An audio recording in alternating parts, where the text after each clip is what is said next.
So now, let's move on to something else here. How about effects? Live effects are great. We're going to stop the audio for a second. And I'm going to go over into my browser here. You'll notice that everything in Live, nearly everything, we won't have to go into a menu for because it's all available at your fingertips. The idea is that you're able to make all of these things happen without ever having to stop the music, without ever having to dig through layers and layers of menus, because this is a live performance instrument.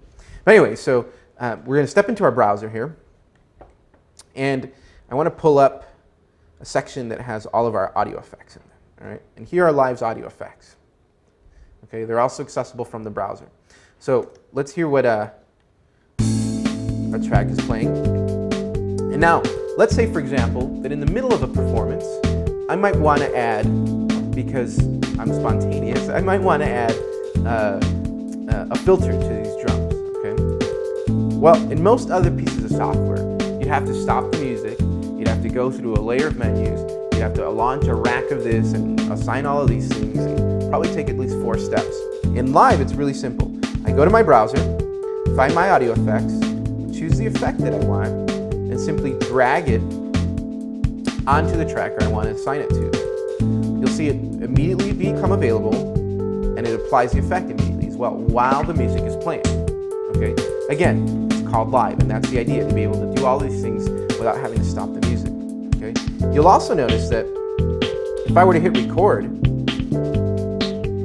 up in the top section of our display here, there's an overview that gives us exactly an overview of what we're recording into the arrange view. And part of that recording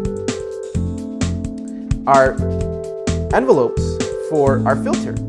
Okay? So as I'm making changes to the filter, those changes are being recorded as automation in my sequencer. Okay? So that's how all of live effects work. Simply dragging and dropping, and then having them instantly become a part of the sequencer, without any having to do any extra legwork. Live is intelligent and intuitive enough that way. But let's talk more about effects, because there's a lot of new features in Live 5 that are really dependent on the effects. For example, some of the effects themselves. So we're going to go into this beat section. All right. I'm going to turn off that filter so we can hear what the raw beat's supposed to sound like. And I want to bring in a new effect in here called beat repeat. Okay. Now beat repeat is, well, it does exactly what its name implies. It repeats the beat. And you have some control over it. We can take a smaller section, smaller samples, or larger samples, add some variation, and then pitch the repeats down.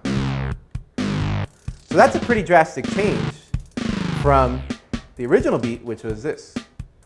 Okay? And then you can have it sort of mixed so you don't get as much of it. We'll get a little bit less of that repeat sound. So you have just some more subtle variations. But there it is. This is great for drums. It's also pretty cool on vocals as well, because you get a lot of these similar artifacts happening with vocals. So that's a beat repeat. And let's listen to some of the presets that come with it, because this also lets me give you an idea of how presets are different in Live 5. In previous versions of Live, you had pull-down menus for each of your individual effects units. In the new version, clicking this browse button locks the effect with the browser.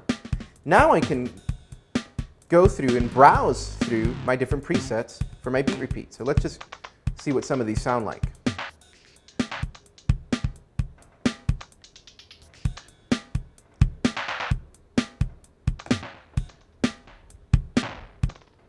Sounds pretty subtle. Let's see what insect sounds like. Yeah, it sounds like an insect. Okay. Let's see what robot voice sounds like. That's kind of cool. So you get the idea. You've got some pretty fun tools that are quick and that provide pretty varying results pretty quickly. Okay, so now that we've got this whole browse thing happening, let me tell you a little bit more about how these effects work together. Okay, with the browser tied to the beat repeat, I'm going to go up to a folder in here called the Audio Effects Group folder.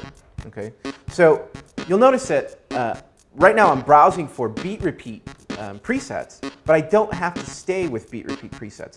In fact, let's change our beat repeat into a whole bunch of effects in here called the beat, it looks like detective or something. Now, what has just happened? Well, I've actually imported two different effects in here, and they're actually grouped as one. The auto pan, which is also a new effect in Ableton Live 5, and the beat repeat.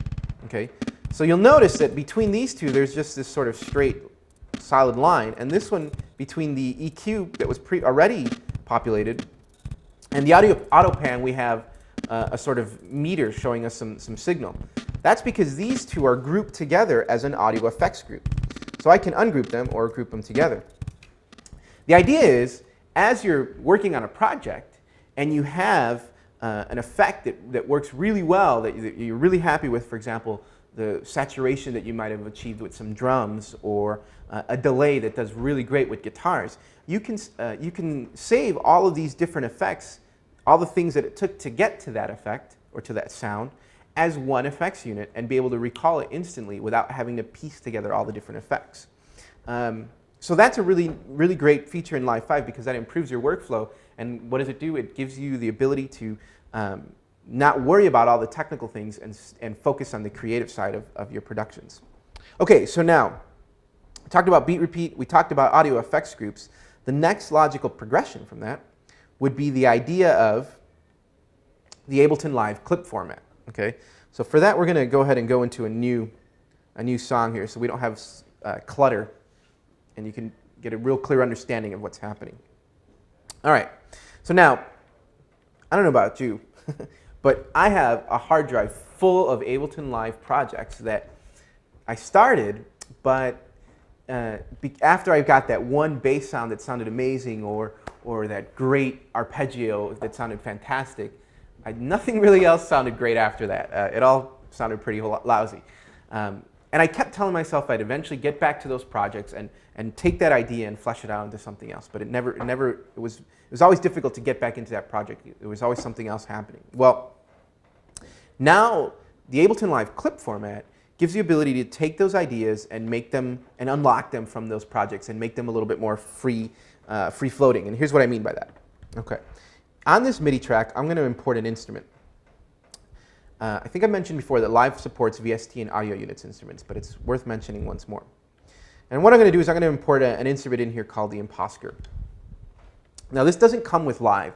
It's a audio units and VST instrument that's distributed by M Audio, that's made by G Media Music, and it's a great little synth. But what I really want to do is just record a couple of little bits of sound here.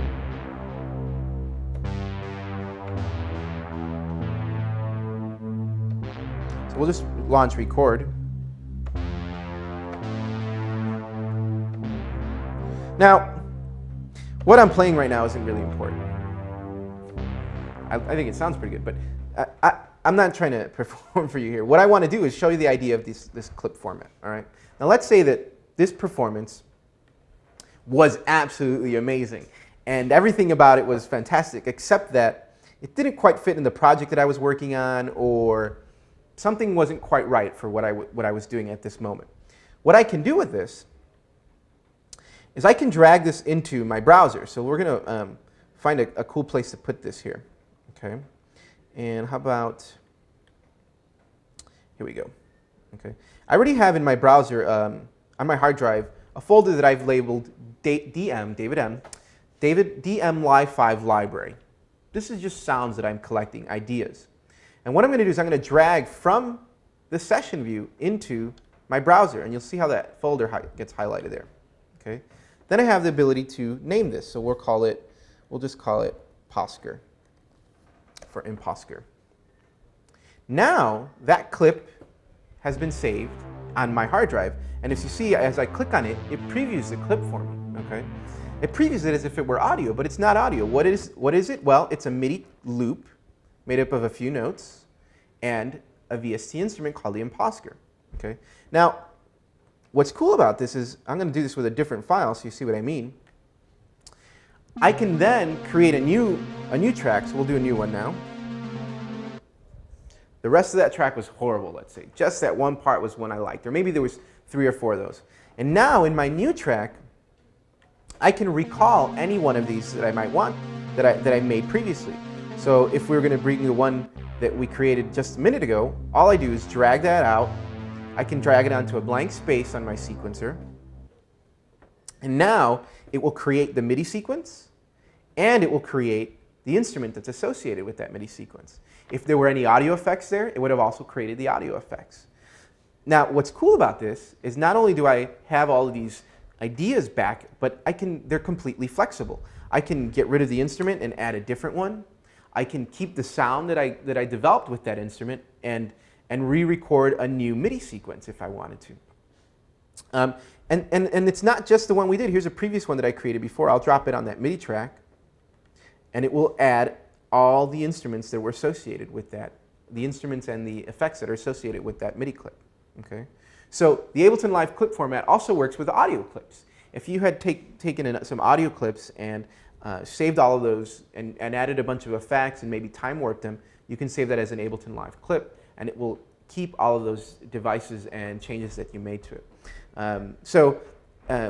Ableton Live clip format keeps your ideas flexible, keeps them flowing, and lets you piece together sounds, ideas from previous productions or half productions, and it lets you continue to work with them. Unlocks them from these previous productions. The other thing that's really great about the Ableton Live clip format as well, I should mention, and this is sort of associated, if you've got a previous project in Live, you'll notice that this particular project, which has an unpronounceable name, has a few tracks in it, hats, kick, MIDI, and I can simply import the entire track into Live by dragging it over into any particular section, or I can reach in and pull the individual clips out of the individual tracks. So you have some flexibility even if it's an entire project. And so for those of you who have previous versions of Live, all of those projects that you have are now considered sound folders. You can think of those as sound folders. So you can go in and pull out sounds from those individual folders or projects.